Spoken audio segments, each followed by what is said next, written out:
Halo Alexers, kali ini kita akan mereview sebuah mobil bekas yang sangat unik, yaitu adalah Toyota CHR. Kayak apa sih mobilnya dan hal apa yang harus Anda perhatikan saat ingin membeli Toyota CHR seperti ini? Untuk itu, ikuti terus videonya.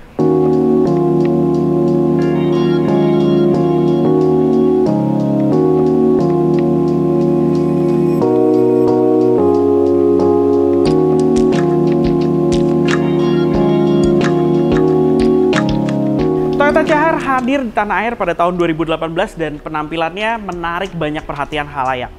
Itu dikarenakan Toyota CHR ini memiliki desain yang futuristik dan juga sangat modern penampilannya. Dilihat dari bagian lampu depannya sendiri, mobil ini memiliki desain yang sangat unik, kemudian juga terlihat futuristik berkat headlampnya ini. Dia dilengkapi dengan 3 titik LED daytime running light, kemudian juga di bagian headlampnya sendiri pun sudah dilengkapi dengan proyektor. Yang cukup disayangkan di sini adalah dia untuk lampu utamanya masih menggunakan bohlam halogen biasa, serta untuk lampu sennya sendiri juga masih menggunakan bohlam pijar biasa. Ditambah lagi untuk desain bumpernya ini yang benar-benar terlihat keren, dan dia dilengkapi dengan fog lights di bagian bawah yang juga masih menggunakan bohlam halogen biasa. Padahal secara penampilan mobil ini bisa dikatakan apabila sudah dilengkapi dengan lampu full LED jelas akan terlihat lebih keren lagi dan juga terlihat lebih futuristik. Dan untuk fiturnya sendiri, mobil ini sudah dilengkapi dengan corner sensor dan juga di bagian depan ini juga ada sensor. Jadi ada sensor parkir 4 titik untuk penampilan di bagian depannya. Di bagian tengahnya sendiri, desain grillnya bisa dikatakan cukup simple. Tidak ada banyak sentuhan chrome di sini karena hanya logo Toyota lah yang mendapatkan sentuhan chrome-nya saja. Dan untuk lampunya sendiri pun, mobil ini sudah dilengkapi dengan fitur auto. Untuk mesinnya sendiri, Toyota CHR hadir dalam 2 pilihan mesin, yaitu ada versi hybrid dan versi biasa yang seperti di samping kita ini, yang dilengkapi dengan mesin 1800 cc, 4 silinder berteknologi dual VVT-i, bertenaga 141 PS dengan torsi 170 Nm. Dan tenaganya itu disalurkan ke roda depan melalui transmisi CVT yang memiliki mode manual. Untuk penampilan ruang mesinnya, Anda bisa lihat di sini penampilannya terlihat sangat rapi sekali, tertutup oleh cover plastik di seluruh bagian, dan di bagian kap mesinnya sendiri sudah dilengkapi dengan peredaman yang hampir menutupi sebagian dari kap mesinnya. Di bagian firewallnya sendiri pun dia juga dilengkapi dengan peredaman yang tertutup secara merata. Di bagian samping, mobil ini juga memiliki penampilan yang tidak kalah menarik seperti di bagian wajahnya. Dengan desain ala coupe membuat mobil ini terlihat sangat kental sekali aura sportinya.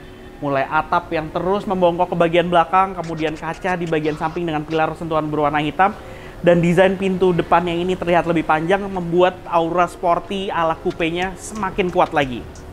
Dan CHR sendiri memang dihadirkan sebagai sebuah SUV crossover yang mana diberikan sentuhan plastik berwarna hitam yang menyambung mulai dari bagian bumper depan, kemudian fender depan, di bagian pintu samping hingga ke fender belakang dan juga bumper belakangnya. Jadi membuat mobil ini tampil maskulin, apalagi ditambah penggunaan velg ukuran 17 inchinya dengan warna single tone seperti ini membuat penampilannya menjadi sangat maskulin. Tapi memang sebenarnya ada 2 versi, di mana versi di atasnya dia dilengkapi dengan velg berukuran 18 inci yang mana sentuhan warnanya sudah dual tone. Oke, sekarang kita bahas soal fiturnya. Fiturnya sendiri, mobil ini sudah dilengkapi dengan sistem keyless entry, di mana di bagian handle pintunya dia tidak menggunakan tombol, tapi modelnya menggunakan sentuhan saja untuk di bagian handle pintunya. Serta di bagian kaca spion dia juga sudah dilengkapi dengan fitur blind spot monitoring, di mana apabila ada mobil di bagian sisi belakang kiri ataupun kanan, dia akan menyala di sini sebagai indikasi untuk memberitahu kepada pengemudi bahwa ada mobil di bagian sisi kanan ataupun kirinya, karena di bagian kaca spion tersebut Anda mendapatkan kedua indikatornya. Kemudian kaca spionnya sendiri sudah dilengkapi dengan sistem pelipatan secara elektrik, dan juga di spionnya ini sudah ada fitur lampu sen LED-nya. Untuk di bagian kaki-kakinya sendiri, dia sudah dilengkapi dengan disc brake pada bagian depan, serta di bagian belakang sistem pengereman ABS, EBD, dan juga sudah dilengkapi dengan traction control. Nah, di bagian belakang inilah Toyota CHR juga memiliki penampilan yang paling menarik perhatian, yaitu adalah desain dari mulai pilar D-nya, di mana dia memiliki seolah-olah seperti sebuah mobil fastback, yaitu kaca belakangnya ini yang memiliki sudut kemiringan yang cukup lumayan, dan desain bagian belakangnya ini memiliki garis-garis yang sangat dinamis yang membuat penampilannya benar-benar menjadi futuristik di bagian belakangnya. Desain lampu belakangnya juga keren, kemudian bagasinya sendiri seperti dilengkapi dengan sebuah ducktail, Serta di bagian atasnya ini juga dia dilengkapi dengan roof spoiler yang modelnya sendiri pun bisa dikatakan cukup ekstrim yang membuat penampilannya menjadi sporty. Dan di bagian desain bumper bawahnya sebagai sebuah crossover, warna plastik hitamnya ini pun juga cukup mendominasi. Nah, yang cukup disayangkan di sini adalah dengan desain sefuturistik ini, lampu belakangnya sendiri seluruhnya belum dilengkapi dengan teknologi LED. Seluruhnya ini masih menggunakan bohlam pijar biasa, begitu juga di bagian tengahnya untuk fog lamp belakangnya. Dan di masing-masing sisi sendiri dia juga dilengkapi dengan desain yang cukup unik, yang mana di sini pun dilengkapi dengan reflektor berwarna merahnya. Dan untuk di bagian belakang sendiri dia sudah dilengkapi dengan fitur wiper kaca belakang, kemudian defogger kaca belakang, rem ketiga LED di sini, serta yang seperti saya bilang tadi sudah dilengkapi dengan fog lamps. Dan di bagian belakang ini juga dilengkapi dengan 4 titik sensor parkir. Oke, sekarang kita buka ke bagian bagasinya nih ya. Nah, di sini pada saat Anda buka juga dia dilengkapi dengan kamera mundur. Nah, dalam keadaan bagasi terbuka seperti ini, sebenarnya ini jok baris keduanya sudah kami lipat. Dan Anda bisa lihat untuk kapasitas bagasinya dia bisa menjadi panjang ke bagian baris kedua dan dia rata dengan lantai bagasinya. Memang untuk kapasitasnya sendiri pada saat jok baris keduanya ini tertutup, dia bisa dikatakan memiliki kapasitas bagasi yang tidak terlalu besar dan bahkan mirip seperti mobil-mobil medium sedan. Jadi kapasitas bagasinya ini terbatas karena desain dari pintu bagasinya dan kaca belakangnya yang mana tidak dapat diisi oleh barang yang memiliki tinggi yang melebihi dari bagian tonneau covernya ini. Dan sebenarnya Anda bisa memasukkan barang yang lebih tinggi apabila jok baris keduanya dilipat dan juga tonneau covernya ini kita buka. Tapi untuk tempat penyimpanannya sendiri Anda tidak ada disediakan pada mobil ini karena tonneau cover ini apabila dicopot harus Anda tinggalkan di rumah. Kemudian lanjut lagi di bagian sisi masing-masing, di pojok-pojoknya ada tempat penyimpanan terbuka dan di bagian bawahnya lagi di lantai bagasinya. Di sini dia juga ada tempat penyimpanan di mana di sini ada ban serepnya, tapi ban serepnya sendiri ukurannya tidak sama persis dengan yang menempel di keempat rodanya karena ini adalah ban serep space saver, jadi model ukurannya tipis. Serta di sini juga ada tempat penyimpanan lagi dan di bagian kanan adalah tempat penyimpanan untuk toolkit dan P3K-nya. Sekarang kita ada di bagian interiornya nih. Pada saat duduk di bagian interiornya, pas ngelihat desain dashboardnya, ini desain dashboardnya tidak kalah menarik seperti desain di bagian eksterior dari Toyota CHR ini nih. Desain dashboardnya menarik banget, terlihat futuristik, kemudian juga dia punya sentuhan-sentuhan material yang bisa dibilang menjadi membuat ini mobil terlihat premium di bagian interiornya. Mulai dari bagian sisi atas dashboard nih, sebagian besarnya dia dilengkapi dengan material soft touch, kemudian juga ada double stitchingnya dengan warna yang berbeda dengan keseluruhannya, karena dia warnanya ini seperti dark brown gitu, yang sama seperti di bagian door trimnya. Kemudian dia juga ada sentuhan black piano yang membuat penampilannya juga menjadi mewah. Dan apalagi di bagian AC-nya ini seluruhnya modelnya full digital dan juga dia sudah dilengkapi dengan dual climate control, serta dia juga ada fitur autonya dan juga ada fitur eco-nya di sini. Ini menarik banget di sini. Pengaturannya banyak banget, pengaturan arah angin dan juga ada layar digitalnya memberitahukan informasi dengan pendar warna biru membuat tampilan interiornya nih menjadi terlihat sangat modern sekali. Model head unitnya sendiri pun di bagian atas ini juga menarik. Dia memiliki head unit yang modelnya touchscreen dengan layar sentuh seperti ini. Dan fiturnya ini banyak banget karena di bagian bawah ini ada banyak source-nya, mulai dari radio, USB, iPod. Kemudian juga ada pemutar CD, ada Bluetooth audio, ada aux. Aux-nya pun juga dapat diakses langsung di bagian head unit sini. Karena di sini juga ada USB dan juga aux 3,5 mm. Kemudian ada telepon apabila Anda sudah melakukan konektivitas Bluetooth ke sistem infotainmentnya, dan juga ada fitur Miracast-nya khas dari Toyota sendiri. Oke, lanjut lagi dulu ke bagian instrument cluster. Instrument clusternya sebenarnya bisa dibilang memiliki penampilan yang cukup sederhana, tidak terlalu berlebihan, tidak terlalu mewah, tapi dengan sentuhan warna putih dan biru membuat mobil ini juga menjadi terlihat modern banget di sini nih. Untuk penunjuk putaran mesin, kemudian speedometer, penunjuk temperatur mesin, dan juga tangki bahan bakar, itu seluruhnya masih analog. Di bagian tengahnya, dia ada layar MID. Layar MID-nya ini layar berwarna, menampilkan banyak banget informasi, di mana untuk mengaksesnya itu ada dari tombol-tombol yang ada di bagian sebelah kanan lingkar kemudi. Nah, sekarang kita lihat nih, di sini dia punya banyak banget informasi yang ditampilkan. Pertama-tama, dalam keadaan default ini dia menampilkan ada odometer, posisi tuas transmisi otomatisnya, kemudian dia juga ada konsumsi bahan bakar secara real time, konsumsi bahan bakar secara rata-rata. Kemudian kita slide ke bawah juga jarak yang bisa ditempuh dari sisa bahan bakar yang ada, kemudian kecepatan rata-rata, kemudian juga ada eco indikator, kemudian juga kecepatan real time secara digital itu juga ditampilkan di sini, dan juga dia ada G monitoringnya. Jadi Anda bisa tahu seberapa besar gravitasi yang dihasilkan dari mobil ini pada saat Anda melakukan berkendara, kemudian juga bermanuver. Itu ada informasinya juga di sini. Kemudian di situ pun di layar ini juga ditampilkan adanya temperatur udara luar. Oke, lanjut lagi. Masih di lingkar kemudi terlebih dahulu, karena tadi ngebahas tombol yang di sebelah kanan untuk mengatur MID. Di sebelah kiri ini adalah tombol-tombol untuk pengaturan sistem infotainment. Jadi ada mode, pengaturan track, pengaturan volume, dan juga tombol untuk mengangkat dan menutup telepon apabila Anda sudah melakukan konektivitas Bluetooth dari smartphone Anda ke sistem infotainment. Di balik lingkar kemudi ini, di sebelah kanan ada tuas kecil lagi di bawahnya ini. Dia juga sudah dilengkapi dengan fitur cruise control. Kemudian dua tuas di sisi kanan dan kiri, di mana yang sisi kanan ini adalah tuas untuk lampu sen, lampu utama, lampu fog lights, lampu dim itu dari satu sisi, dan dia sudah dilengkapi dengan fitur auto. Sedangkan di sisi kiri adalah tuas untuk wiper kaca depan dan juga wiper kaca belakang dengan fitur yang juga komplit, karena dia sudah mendapatkan fitur pengaturan untuk interval waktunya dan juga di bagian untuk wiper kaca belakangnya. Lanjut lagi ke bagian sebelah kanan. Di sebelah kanan ada tombol untuk start stop engine, dia juga sudah keyless entry. Kemudian juga ada tombol untuk pengaturan manual ketinggian headlamp, dan di bawahnya lagi ini ada tombol untuk membuka bagian tutup tangki bensin.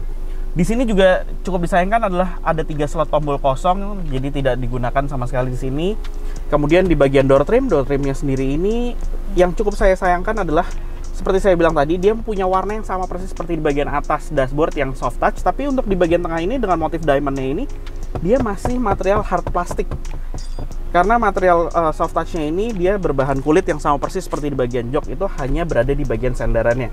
Di sini tetap juga mendapatkan sentuhan warna silver dan juga black piano, serta untuk pengaturan kaca spion elektrik dan pelipatannya juga ada yang menjadi satu di bagian kontrol untuk power window, dan kontrol power window-nya sendiri pun keempatnya sudah full auto.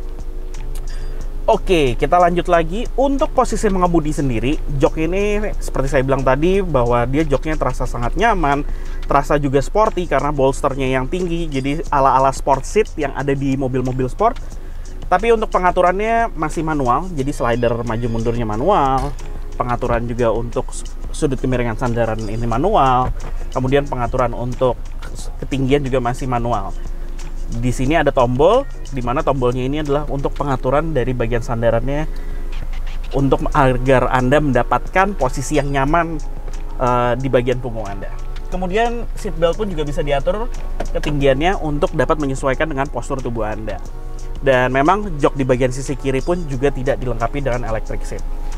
Oke, lanjut lagi. Kita akan ngebahas di bagian plafon ini. Plafonnya mendapatkan material berwarna hitam, membuat penampilan di bagian interiornya ini menjadi terlihat mewah, terkesan mewah, dan juga ada sentuhan-sentuhan unik yang mana ini motif diamond cut juga seperti yang ada di bagian door trim dan juga di bagian joknya. Untuk joknya sendiri dia juga sudah dilengkapi dengan bahan kulit. Di bagian tengah tuas transmisi juga terlihat keren dengan sentuhan warna silver seperti ini, membuat terkesan mewah rasanya, tapi sayangnya ini sebenarnya materialnya pas dipegang tidak terlalu kokoh rasanya ya.